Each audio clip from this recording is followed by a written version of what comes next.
Di waktu yang bersamaan, seorang wanita melangkah masuk ke dalam sebuah ruangan yang tampak tertutup. Gao datang bersama Duan, kemudian memperkenalkan Duan kepada Bos Sun, menyampaikan bahwa dirinya telah mengundang Duan untuk hadir. Duan menanggapi dengan tenang dan menanyakan maksud dari undangan tersebut. Pertanyaan itu justru membuat Bos Sun tertawa. Selama ini Bos Sun hanya mendengar kabar tentang kecantikan Duan. Dan hari itu akhirnya menjadi pertemuan pertama mereka. Dengan segelas minuman di tangan, Bos Sun menyodorkannya kepada Duan dan memintanya untuk menghabiskannya. Namun, Duan hanya menatap gelas itu dengan pandangan curiga tanpa menyentuhnya. Sementara itu, di tempat lain, seseorang tampak menggoyangkan gelas minumannya perlahan sambil memandang keluar jendela. Dalam kehidupan sebelumnya, Su Chen dan Qian pernah bersembunyi di ruang bawah tanah untuk bertahan dari ganasnya hari kiamat yang membakar. Namun kali ini situasinya berbeda. Su Chen justru meninggalkan Qian, namun tanpa diduga, Qian malah mengikutinya hingga ke tempat itu.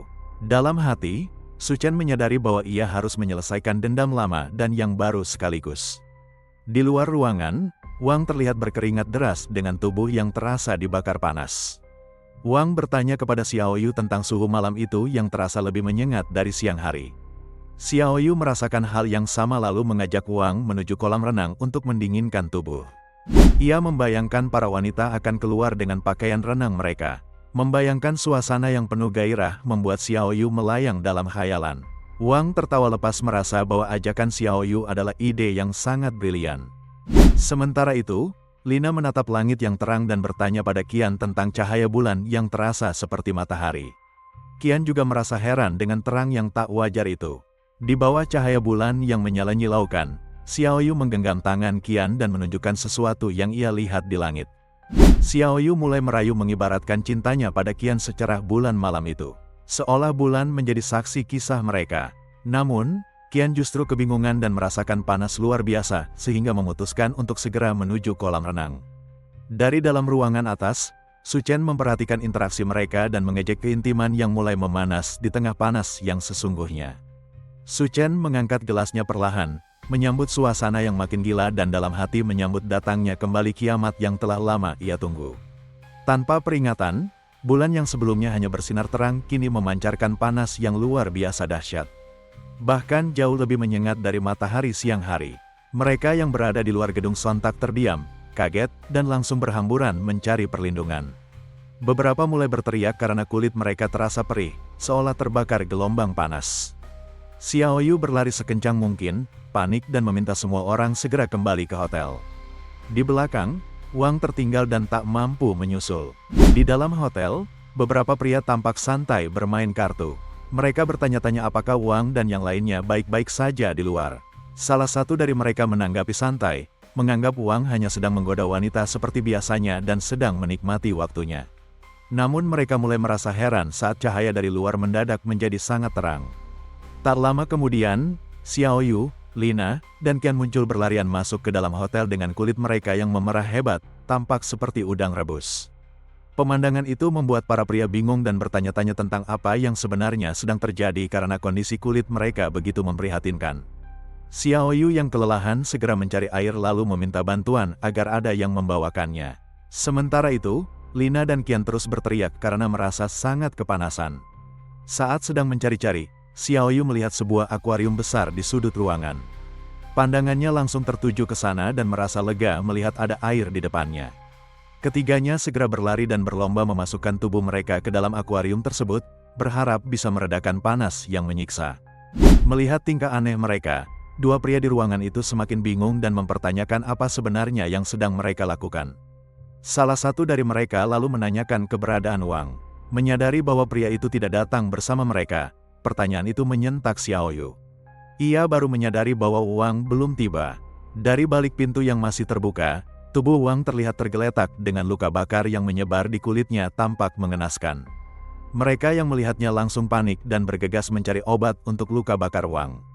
Xiao Yu yang diliputi rasa bersalah hanya bisa memohon maaf karena tanpa sadar telah meninggalkannya sendirian. Sementara itu, di ruangan lain, Bos San menatap Duan dengan tajam. Ia bertanya kenapa Duan tidak menyentuh minuman yang sudah ia suguhkan. Gao, yang menyadari suasana mulai tegang, mencoba mengalihkan perhatian dengan mengingatkan bahwa jamuan makan malam sudah disiapkan. Namun, Bos San langsung memotong. Ia berkata, jika dirinya sudah menuangkan minuman, maka tidak ada seorang pun yang boleh menolaknya. Ia menegaskan, itu bukan urusan Gao. Duan hanya melirik Gao dengan tatapan kecewa. Dalam hatinya, Duan menyalahkan Gao. Karena ambisi Gao untuk mendekati Bos San, kini dirinya yang harus menanggung akibatnya. Menurut Duan, Bos San adalah pria yang selalu menyalahgunakan pengaruhnya di kota bisnis untuk mempermainkan banyak wanita. Dan kini, dia merasa giliran dirinya yang jadi target. Tatapan Duan tak lepas dari gelas minuman yang disodorkan San. Ia merasa ada yang tidak beres dengan isi gelas itu. Tapi ia bingung harus berbuat apa. Tiba-tiba, cahaya menyilaukan menerobos masuk dari balik jendela dan membuat mata mereka terasa perih. Tirai ruangan pun segera ditutup rapat, namun hawa panas tetap menyusup masuk dan mulai membakar. Gao mulai curiga, ada sesuatu yang tidak beres. Ia memutuskan turun ke bawah untuk memeriksa langsung. Bagi Duan, itu adalah momen penyelamat. Ia menghela napas lega karena tidak jadi meminum minuman mencurigakan itu.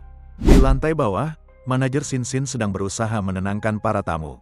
Ia menjelaskan bahwa tim penyelamat sudah dihubungi, dan semua diminta bertahan hingga waktu evakuasi tiba. Namun sebagian tamu mulai tidak sabar. Mereka merasa waktu mereka terlalu berharga untuk dibuang di hotel itu. Sementara itu, Gao yang sudah sampai di bawah, bertanya pada seorang pria tentang apa yang sebenarnya terjadi.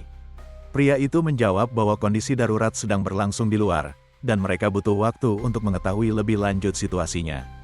Di waktu yang sama, San sedang menelepon seseorang, meminta dijemput dan dibawa ke hotel Kota Hijau. Gao lalu bertanya tentang keadaannya. San menjelaskan bahwa pihak atas sedang berusaha menjaga kestabilan listrik. Karena itu belum ada bantuan yang bisa datang, dan situasinya memang sedang sangat kacau. Di sisi lain, Wang kesal karena anak buahnya menangani luka bakarnya dengan kasar. Anak buah Wang menyarankannya segera pergi ke rumah sakit, tapi Xiaoyu tampak ragu, karena cuaca di luar sangat ekstrim, dan mereka tidak tahu bagaimana cara menuju rumah sakit. Wang mencoba menenangkan Xiaoyu. Ia bilang, sudah menghubungi Xiao Dao untuk menjemput mereka dengan mobil. Di tempat lain, Dao menelpon Wang dan memberitahu bahwa dia sudah berada di area parkir dan siap menjemput. Ia meminta Wang dan yang lain untuk menunggu sebentar karena dia akan segera datang. Tapi Dao mulai merasa aneh. Meskipun masih siang, suhu udara terasa seperti bara api. Tak lama kemudian, salah satu ban mobil Dao meledak. Disusul oleh 3 ban lainnya yang ikut pecah. Dao turun dari mobil dan mencoba memeriksa apa yang terjadi. Ia tidak percaya bahwa panasnya cuaca bisa membuat seluruh bannya meledak. Dao lalu menelepon Wang dan mengatakan bahwa mobilnya tidak bisa digunakan lagi.